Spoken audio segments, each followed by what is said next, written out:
Kahpe felek sana ne ettim, neyledim? Attın gurbet ele parelerimi,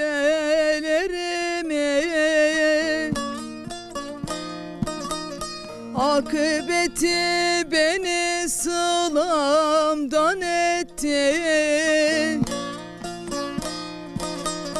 Kestin mümkünümü, çarelerimi.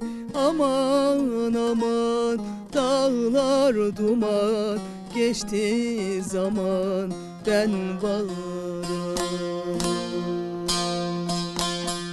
Kestin mümkünümü, çarelerimi. Aman aman dağlar duman, halim yaman.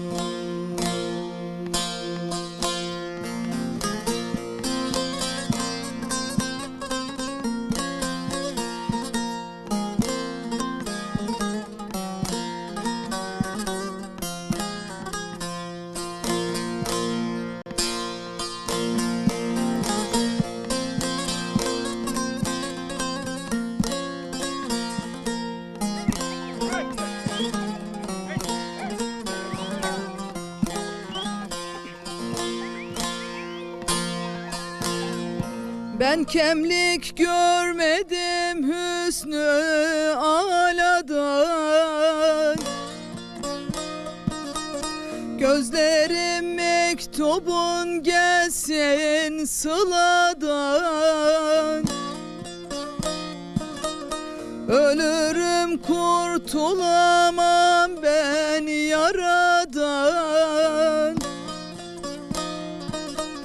Dost olan bağlasın yarelerimi. Aman aman dağlar duman, geçti zaman ben varım.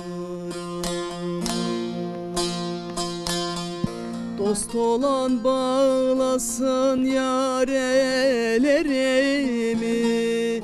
Aman aman dağlar duman, halim yaman.